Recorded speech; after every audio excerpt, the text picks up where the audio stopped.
Hello मेरे शेर शेरनी हो, तैयार हो जाइए अब की बार सिर्फ 400 पार अंक लाने के लिए। अगर आपका भी सपना है अब की बार सिर्फ 400 पार अंक लाने का, तो आपके लिए important objective plus subjective question लेके आ चुके हैं। और आज के इस क्लास में हम लोग 40 इंपोर्टेंट ऑब्जेक्टिव देखने वाले हैं साइंस का, जो कि आपके एग्जाम में 100% रहेगा ही रहेगा।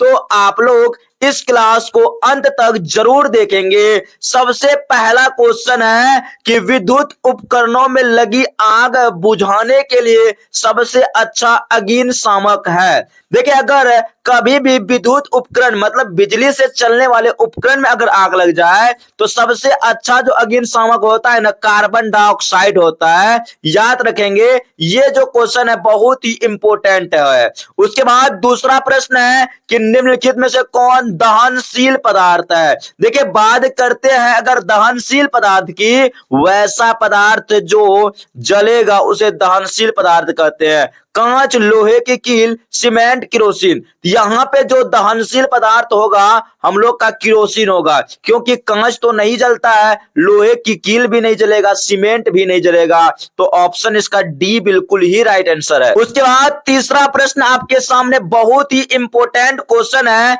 इसको लगा लीजिए MVVI, मोस्ट VVI क्वेश्चन है ये बाबू। क्वेश्चन क्या है कि वह ताप जिस पर कोई पदार्थ जलना शुरू करता है क्या कहलाता है। मतलब वैसा तापमान, जो ऐसा टेम्परेचर जहां से कोई पदार्थ जलना स्टार्ट करता है वह क्या कहलाता है। तो वह जो है ना पदार्थ का मतलब ज्वलन ताप कहलाता है। क्या कहलाता है? ज्वलन ताप। वह ताप जिस पर कोई पदार्थ जलना शुरू करता है वह ज्वलन ताप कहलाता है। ऑप्शन नंबर सी इसका राइट आंसर है। चौथा प्रश्न हम लोग का है कि ज्वाला के कितने क्षेत्र होते हैं। तो अगर बात करें ज्वाला के, जो है ना 3 क्षेत्र होते हैं। कितना?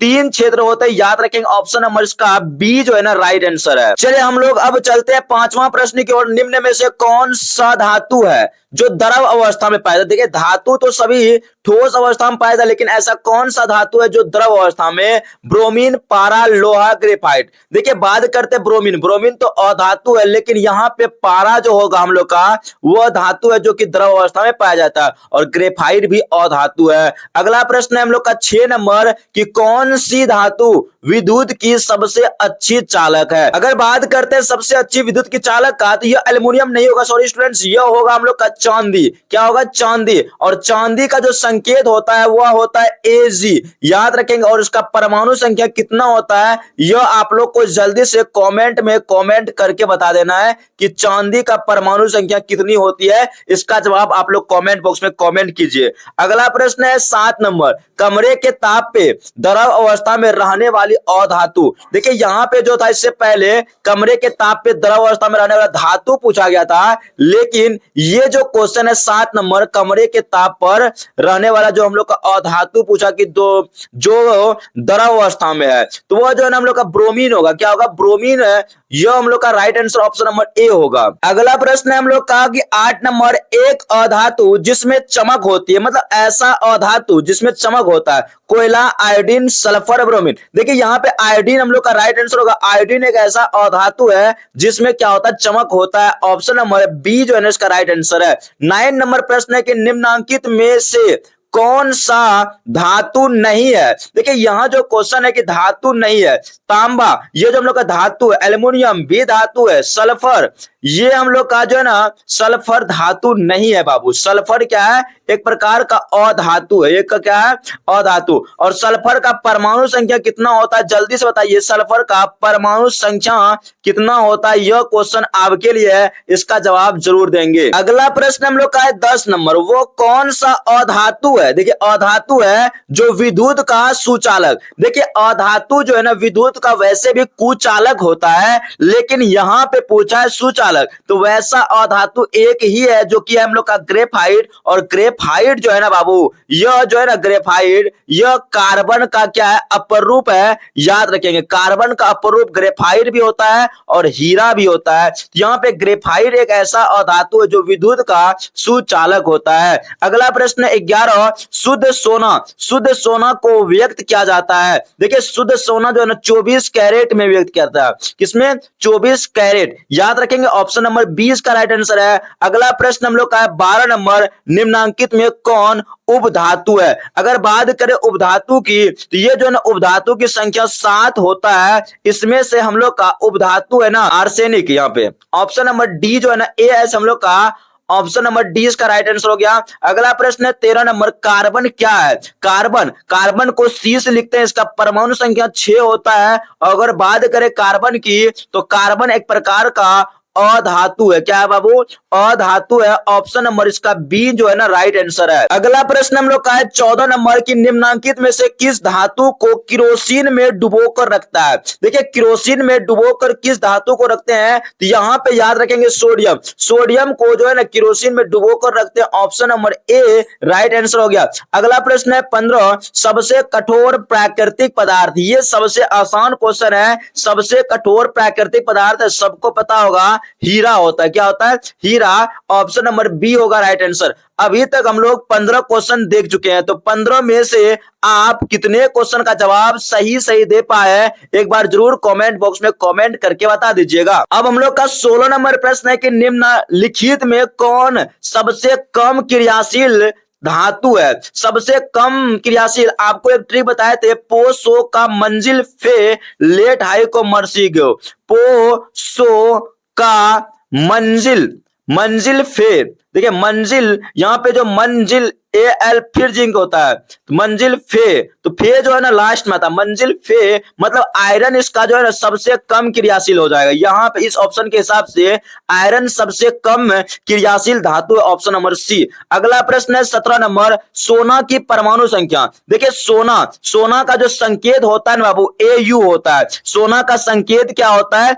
AU होता है, जिसका परमाणु संख्या आप लोगों को बताना है कि सोना का परमाणु संख्या कितना होता है। देखिए बात करें अगर सोना की परमाणु संख्या की तो यहाँ पे हम लोग का 79 जो है ना सोना की परमाणु संख्या हो जाएगा। ऑप्शन नंबर सी जो है ना ये क्वेश्चन का बिल्कुल ही राइट आंसर है। अगला प्रश्न की ओर चलते हैं। प्रश्न संख्या 18, निम्न में से कौन उत्कृष्ट तत्व है? देखिए उत्कृष्ट तत्व या उत्कृष्ट गैस पूछा जाए तो ये जो है ना इसकी संख्या 6 होता है, जिसमें से यहाँ पे जो ऑप्शन नंबर सी आ रहा है आर्गन का परमाणु संख्या 18 होता है। ये हम लोग का उत्कृष्ट गैस है, इसको याद रखिएगा। अगला प्रश्न हम लोग का 19 नंबर, निम्न में से कौन सा बुझा हुआ चूना है? देखिए बुझा हुआ चूना की बात करें तो यहाँ पे कौन होगा? ऑप्शन नंबर ए CaOH का होल 2 या CaCO3 या फिर Ca। बुझा हुआ चूना की बात करते हैं तो ये जो हम लोग का होगा CaOH का होल 2, जिसको कैल्शियम हाइड्रोक्साइड भी कहा जाता है।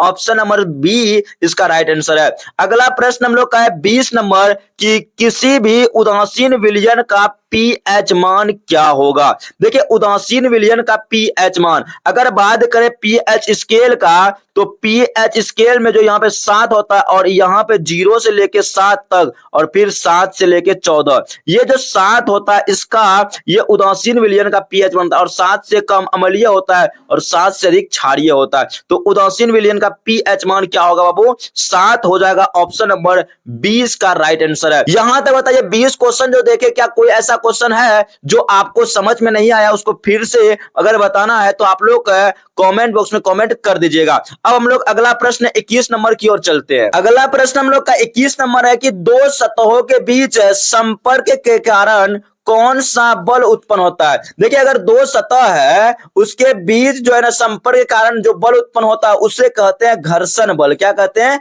घर्षण बल कहते हैं। यहाँ पे ऑप्शन नंबर सी होगा राइट आंसर। अगला प्रश्न है 22 नंबर, ज्वाला को कौन सा भाग सबसे कम? देखिए यहाँ ज्वाला का कौन सा भाग सबसे कम गर्म होता है? ऑप्शन नंबर ए बाह्य भाग, मध्य भाग, आंतरिक भाग। बाह्य भाग जो है ना सबसे कम गर्म होता है। अगला प्रश्न हम लोग का है 23 नंबर की बल का मात्रक होता है। देखिए बल का ऐसा ही मात्रक न्यूटन होता है, तो यहाँ पे ऑप्शन नंबर बी होगा राइट आंसर। अगला प्रश्न है 24 नंबर की किस बल के कारण फर्श पर लुढ़कती हुई गेंद कुछ समय बाद अपने आप रुक जाती है। ऐसा कौन सा बल है जिसके कारण अगर कोई बल्ब या बॉल जो है ना कोई फर्श पे लुढ़कता है तो फिर कुछ समय बाद आके रुक जाता है, तो वह होता है घर्षण बल के कारण। कौन सा बल? घर्षण बल। ऑप्शन सी सही आंसर है। उसके बाद 25 नंबर क्वेश्चन है, घर्षण बल सदैव गतिशील वस्तु के किस दिशा में लगता है? अगर बात करें घर्षण बल का, तो घर्षण बल जो है ना हमेशा गति के विपरीत दिशा में कार्य करता है। ऑप्शन 20 का राइट आंसर है। अगला प्रश्न हम लोग का है 26 नंबर, कहता है कि कैरम बोर्ड पर पाउडर छिड़कना। क्या क्वेश्चन है? कैरम बोर्ड पर पाउडर छिड़कने से घर्षण हो जाता है। देखिए अगर कोई कैरम बोर्ड है उसमें पाउडर छिड़केंगे तो घर्षण बल बहुत ही कम हो जाएगा। क्या होगा? कम होगा। Option number B. अगला प्रश्न 27 नंबर, किसी पृष्ठ पर पड़ने वाली प्रकाश किरण को क्या कहते हैं? अगर कोई सतह उस पर जो प्रकाश की किरण पड़ता है तो वहां पे आप लोगों को बताए थे वह जो होता है ना आपतित किरण होता है। क्या होता है? आपतित किरण होता है। अगला प्रश्न 28 नंबर, मानव नेत्र में किस प्रकार का लेंस होता है? देखिए मानव का आंख जो होता है ना उसमें उत्तल लेंस होता है। कौन सा लेंस है? उत्तल लेंस होता है। Option number A right answer है। अगला प्रश्न 29 नंबर, कि प्रकाश के परावर्तन के कितने नियम? तो इसका जवाब आप लोग बताइएगा 2,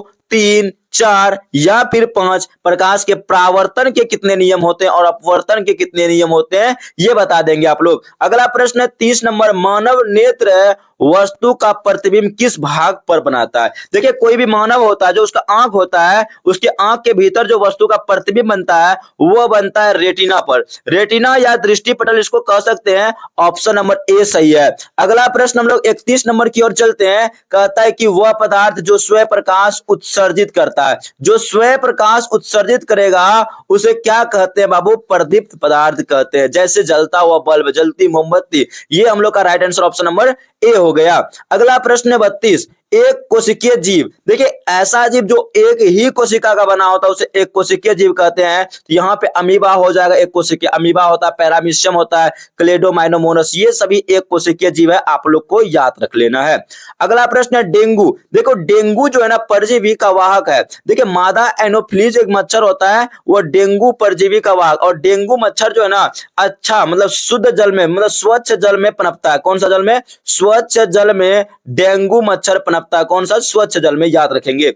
अगला प्रश्न आपके सामने है 34 नंबर, सर्वप्रथम चेचक की टीके की खोज किसने किया?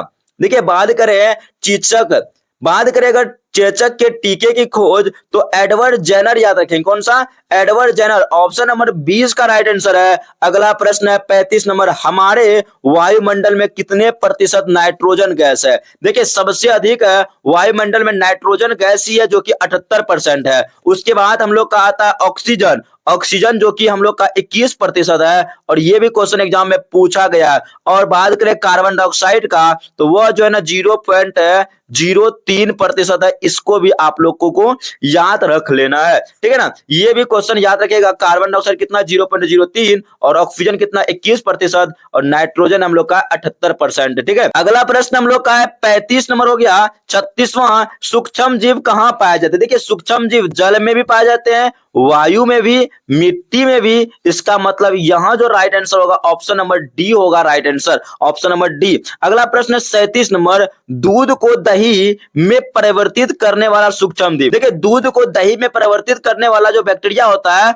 उसको कहते हैं लैक्टोबैसिलस। क्या कहते हैं? लैक्टोबैसिलस। ऑप्शन नंबर यहाँ पे सी नंबर राइट आंसर है। अगला प्रश्न है 38 नंबर, मनुष्य की कोशिका के केंद्रक में कितने जोड़े गुणसूत्र? देखिए कितने जोड़े? 23 जोड़े। इसका राइट आंसर हो गया ऑप्शन नंबर बी सही आंसर है। अगला सवाल है हम लोग का 39, हाइड्रा में जनन की कौन सा विधि? देखिए बात करें हाइड्रा तो हाइड्रा में जनन का मुकुलन विधि रहा था। किसमें? मुकुलन। ऑप्शन नंबर बी जो है ना राइट आंसर हो गया। अगला प्रश्न हम लोग का 40 नंबर क्वेश्चन है कि नर और मादा संलयन क्या कहलाता है? देखिए नर और मादा संलयन क्या कहलाता है? लैंगिक और लैंगिक जनन। तो नर एवं मादा जो संलयन कहलाता है वह हम लोग का यहाँ पे जनन की प्रक्रिया कहलाएगा। ऑप्शन नंबर सी इसका राइट आंसर है। तो 40 क्वेश्चन हम लोग देखें तो 40 आउट ऑफ 40 मतलब 40 में से आप कितने क्वेश्चन का जवाब सही सही दे पाए हैं, एक बार जरूर आप लोग कमेंट बॉक्स में कमेंट करके बता दीजिएगा। तो देखिए स्टूडेंट, अगर आपको इसका पीडीएफ चाहिए तो आप हमारे व्हाट्सएप ग्रुप में जरूर ज्वाइनिंग हो जाएंगे, जिसका लिंक है